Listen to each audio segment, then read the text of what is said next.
Alhamdulillah udah dengerin tausiah dapat rezeki juga 1 juta rupiah. Yang di studio nggak usah khawatir akan dapat rezeki juga berikutnya. Tapi dari Ustazah Oki. Ada tausiah nih ya, kira-kira bagaimana caranya agar kita bisa menerima takdir buruk. Ini solusi nih. Ustazah Oki sudah siap? Siap insya Allah. Silakan.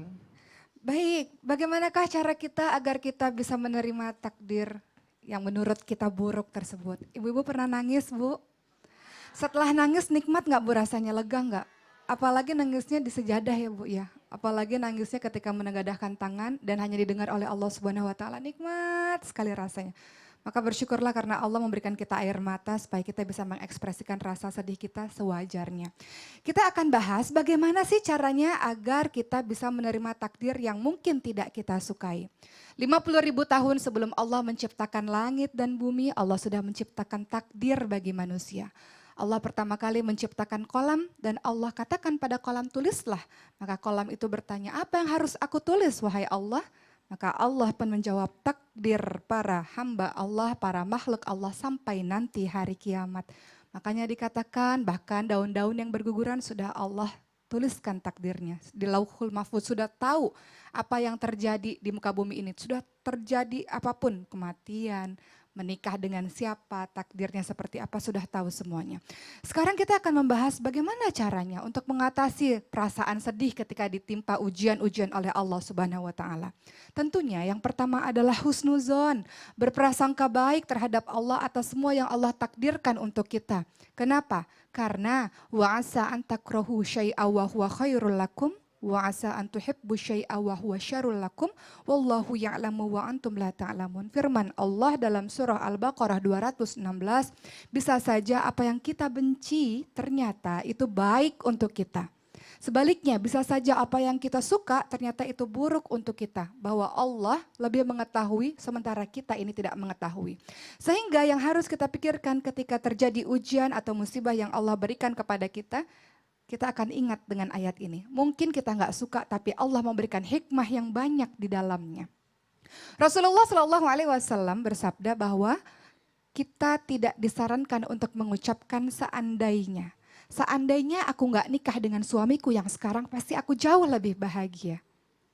Ada kalimat begitu terkadang. Yang ketawa berarti pernah ngomong begitu. Seandainya kalau anakku tidak dipanggil oleh Allah Subhanahu wa taala, pasti aku akan bahagia. Seandainya kalau aku tidak diberhentikan dari pekerjaanku, pasti aku akan begini begitu. Ini yang dinamakan dengan seperti seolah-olah tidak ridho terhadap takdir yang sudah Allah berikan. Sebaliknya ketika apapun yang terjadi katakan qadarullah, takdir dari Allah.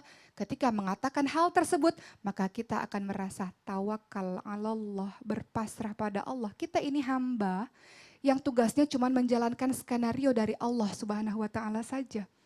Yang kehidupan ini fana saja, sebentar saja, seolah-olah musafir yang sedang berteduh di bawah sebuah pohon yang akan melanjutkan perjalanan yang sangat panjang. Jadi kalau kita mau katakan ini sedih sekali, perhatikan ibu-ibu, besok kita sudah tertawa kok. Hari ini kita tertawa terbahak-bahak, perhatikan ibu-ibu, besok kita sudah menangis lagi. Ternyata Allah gilirkan air, mata, dan tawa. Allah gilirkan bahagia dan duka terus menerus begitu. Makanya kalau sedih jangan terlalu terpuruk. Karena besok Allah akan memberikan kebahagiaan untuk kita. Gak ada sedih yang abadi terus. Kecuali di neraka kelak. Gak ada bahagia yang abadi terus. Kecuali di syurga kelak. Lihat kehidupan fana sekali. Kemudian yang kedua apa yang harus dilakukan adalah lihat bagaimana sabda Nabi Muhammad SAW.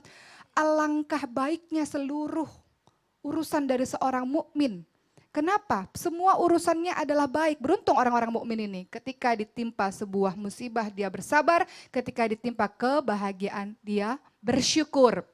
Sabar dan syukur, seolah-olah kata yang ringan diucapkan namun tentu pelaksanaannya sangatlah sulit. Kenapa? Karena ini hanya bisa dilakukan oleh orang-orang yang beriman. Ketika diberi ujian oleh Allah, ia sabar. Makanya ada doanya, Rabbana afriq alaina sabran wa tawaffana muslimin. Kita berdoa pada Allah agar dikasih sabar.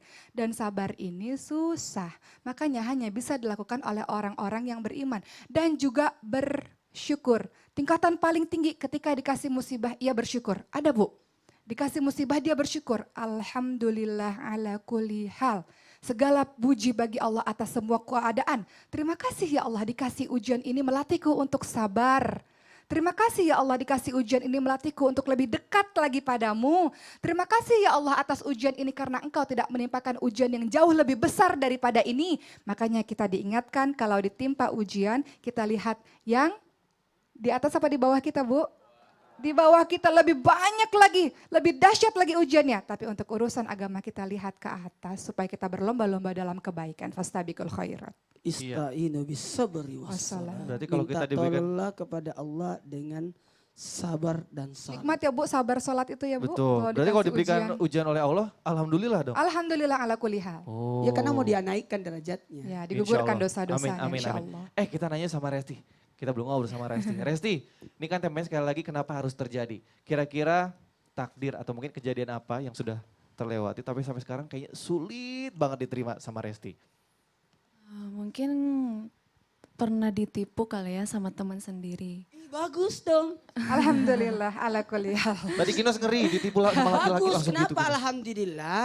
Alhamdulillah tanpa kita selidiki dia sudah membuka aib sendiri.